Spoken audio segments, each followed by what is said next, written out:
La confiance en soi, c'est tout un apprentissage et j'espère qu'en visionnant la vidéo qui va suivre, eh bien vous aurez obtenu quelques pistes pour avoir confiance en vous. C'est maintenant, après le générique.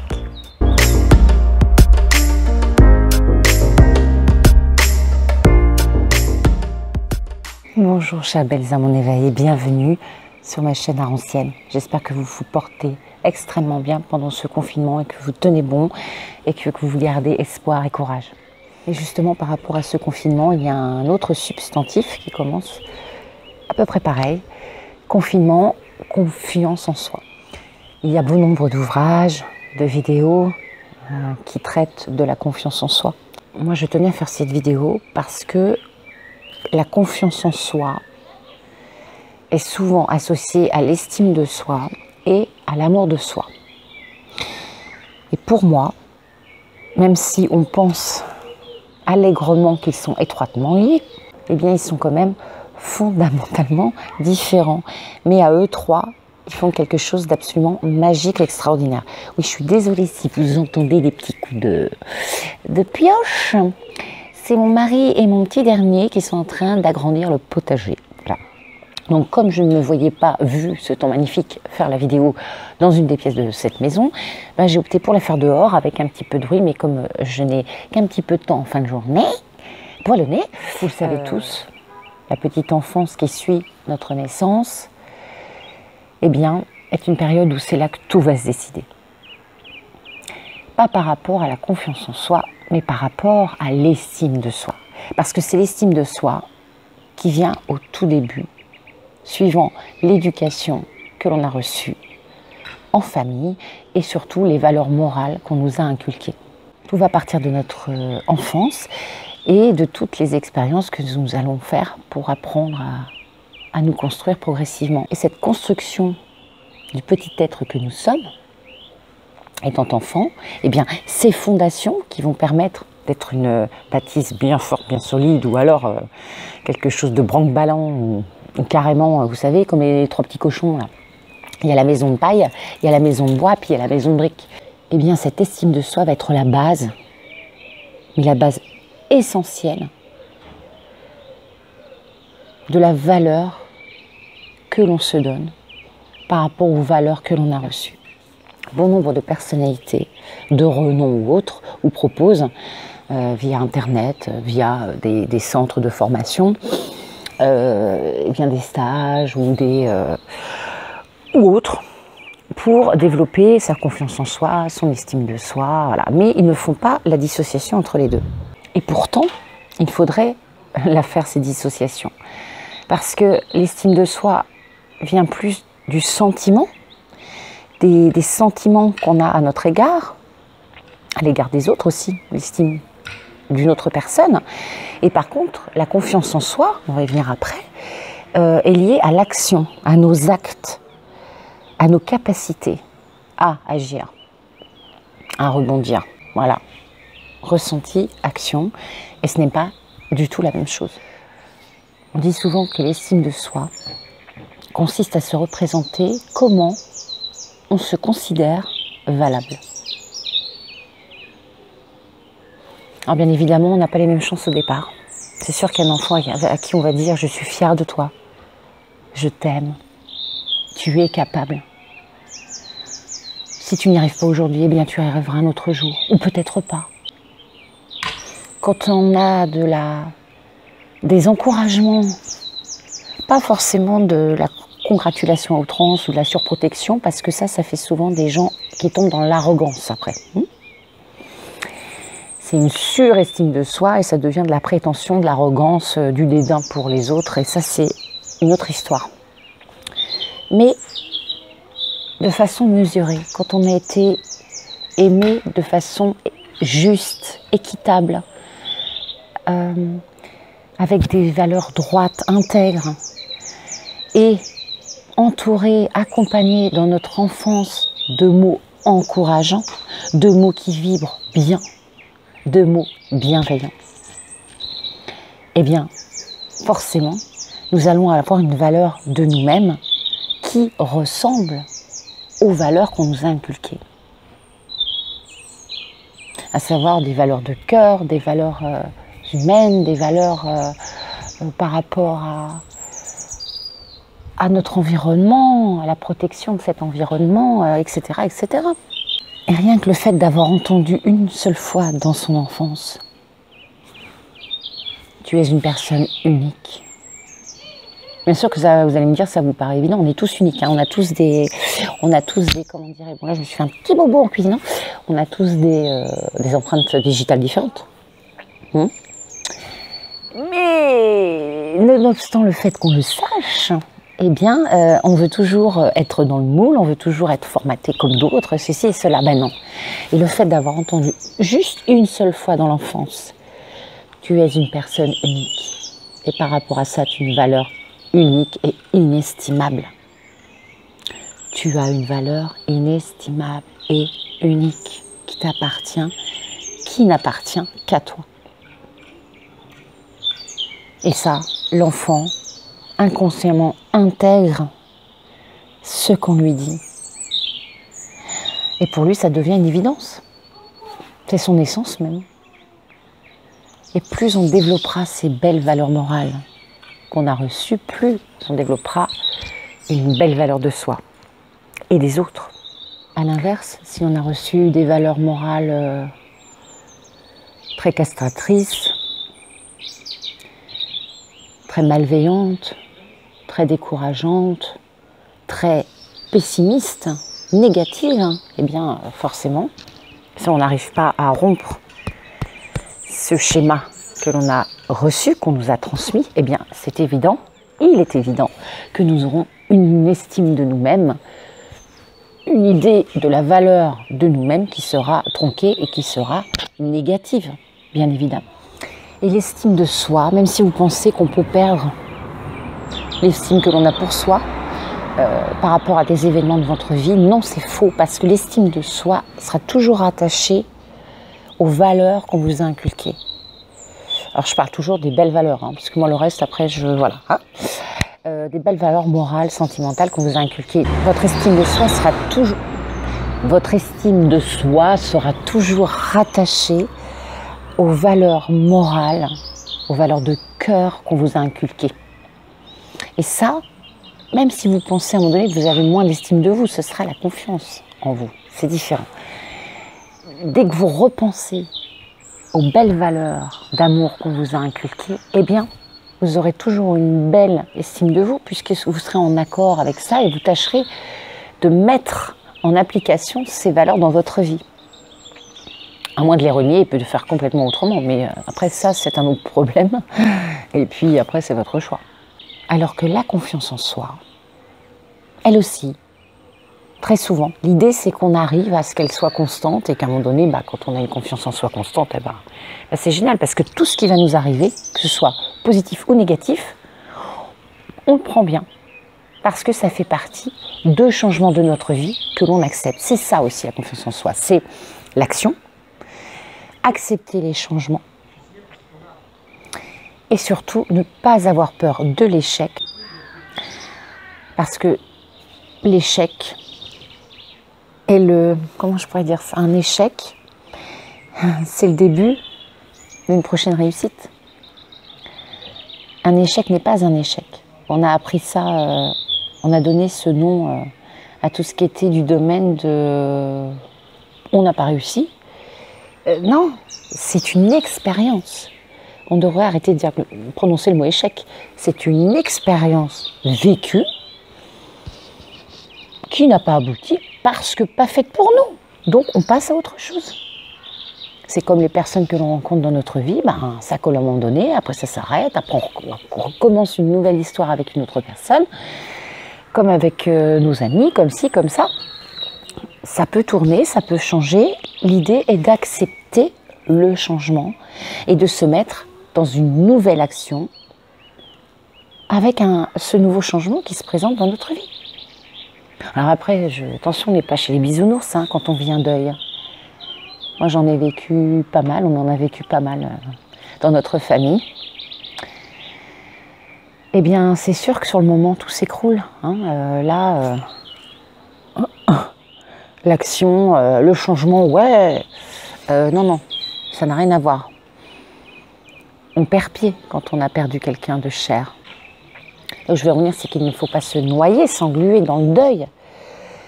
Et pendant des années, sans arrêt, revenir sur ce deuil pour expliquer qu'on ne peut pas évoluer, qu'on n'arrive à rien parce qu'on est trop triste, parce qu'on ne peut plus avancer, parce qu'on est toujours tourné vers le passé.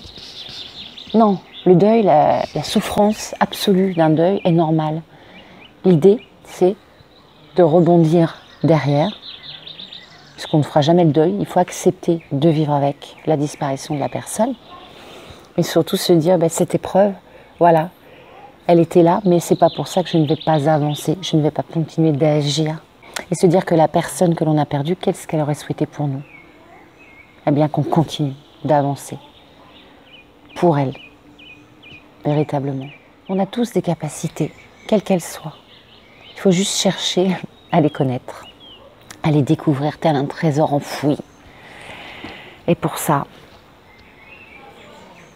il faut écouter son être intérieur.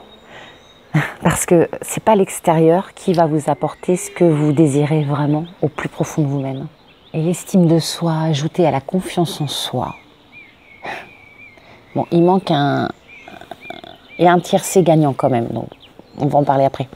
Mais déjà ça, eh bien forcément, vous rayonnez positivement et vous attirez les personnes, les événements qui vous ressemblent. C'est ni plus ni moins la loi d'attraction dans toute chose, dans l'univers.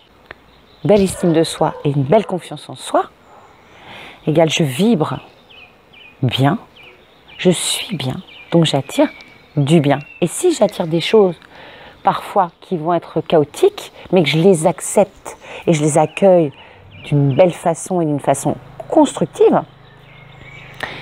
eh bien je ne verrai que du positif dans ma vie et je ne ferai que d'avancer et de ne pas reculer.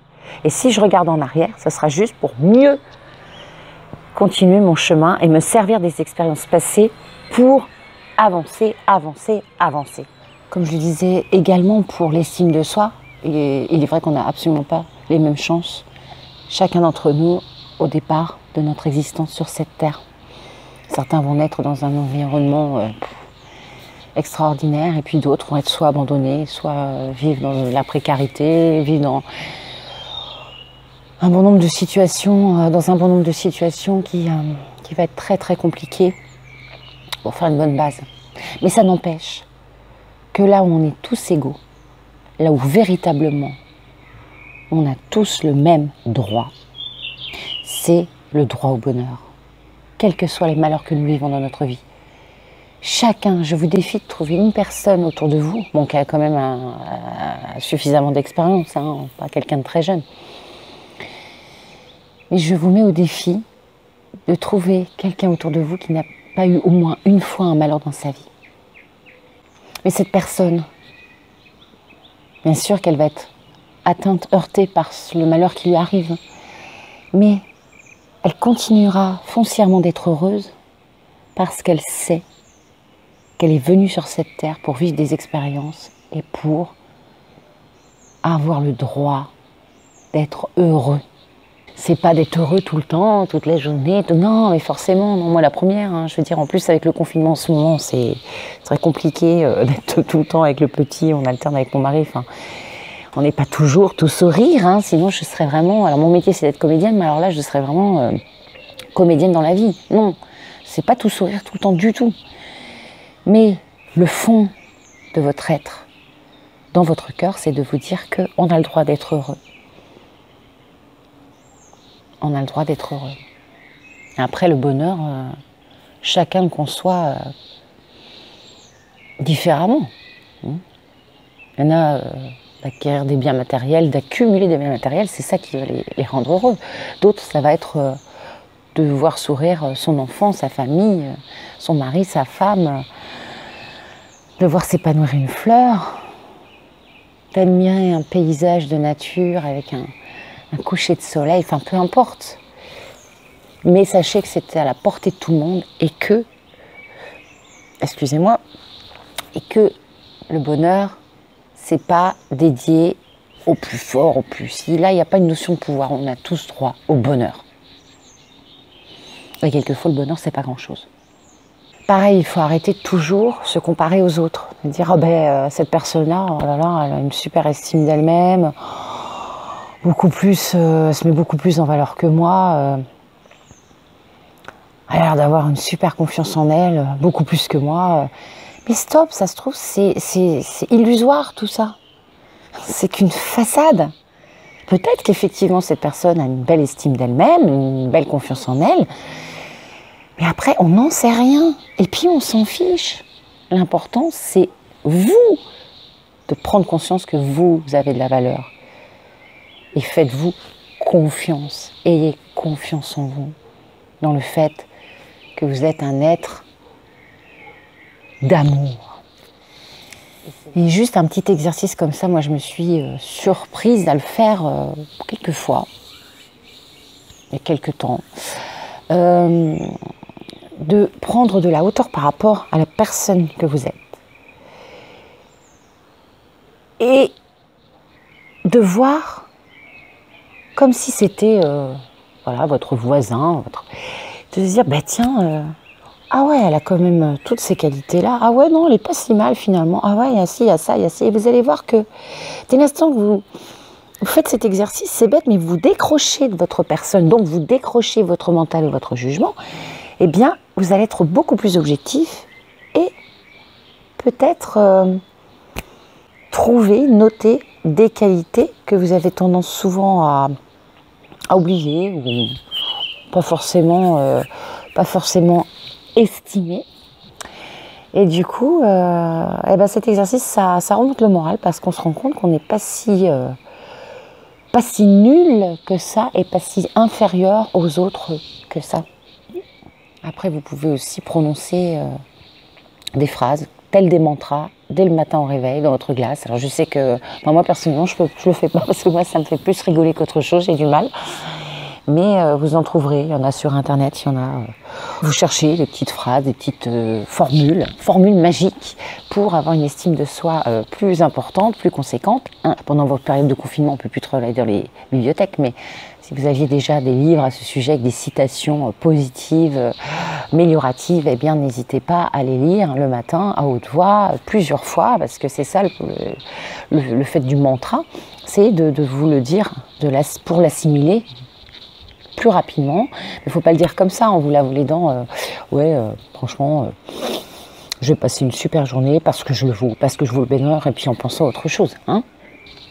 Je le vaux bien parce que je le vaux bien. Oui, mais dites-le en conscience, en le pensant vraiment.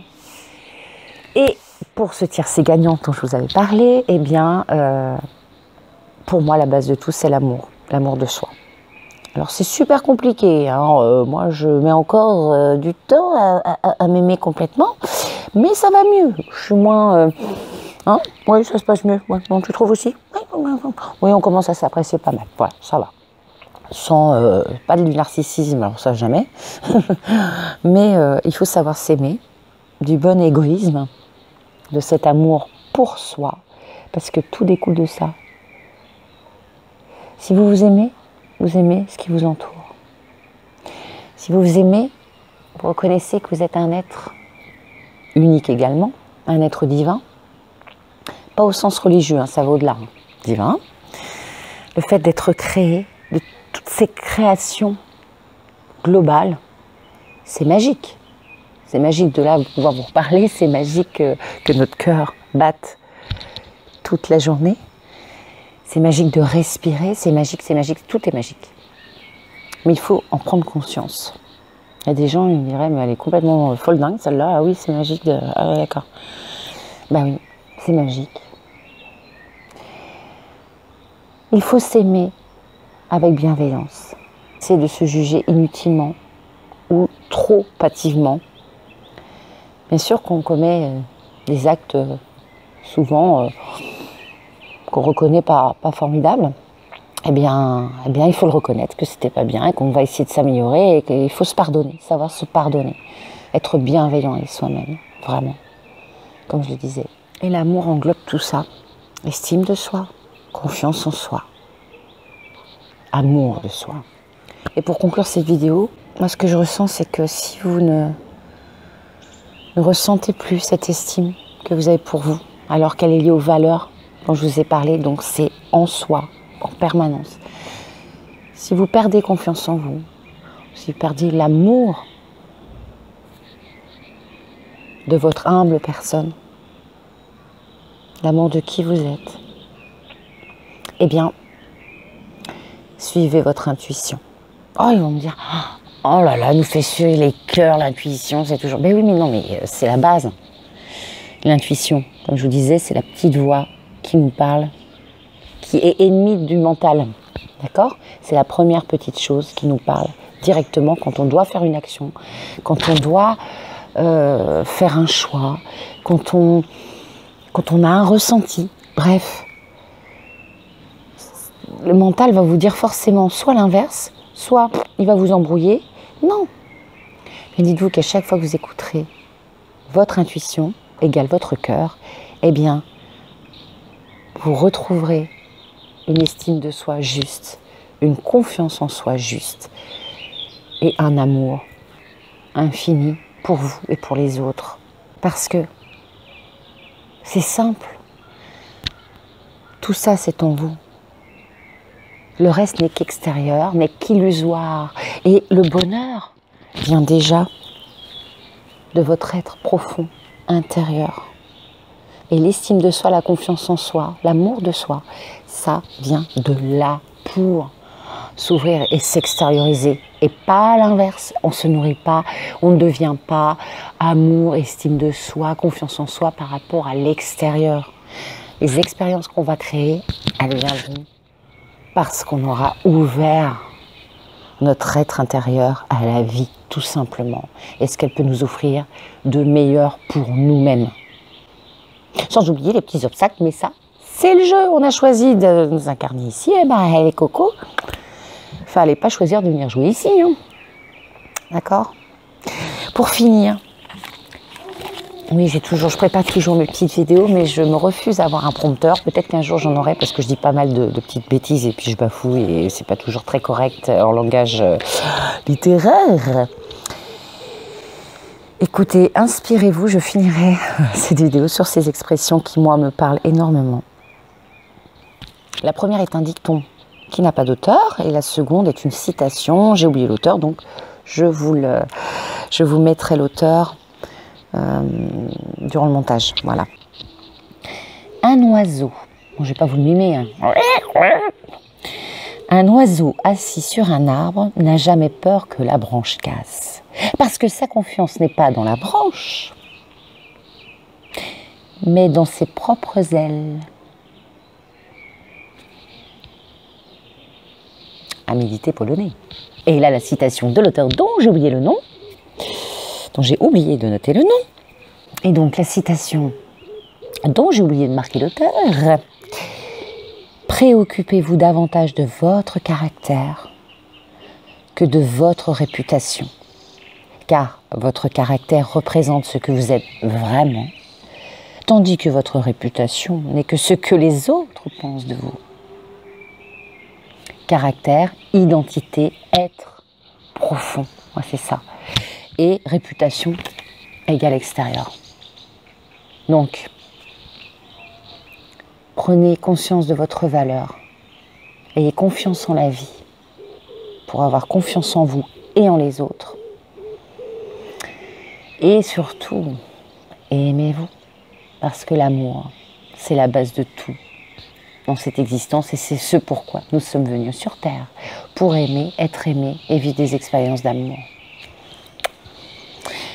Sur ce, comme toujours, hein, bon, moi je vous aime. Merci pour les nouveaux abonnés. Vous êtes trop mignons. C'est hyper gentil. J'espère que je serai fidèle à vos envies, à vos attentes et que mes vidéos continueront de vous satisfaire. Je vous fais plein de bisous. Portez-vous bien. Prenez soin de vous, surtout pendant ce confinement et surtout après le confinement. Et à très bientôt pour une prochaine vidéo.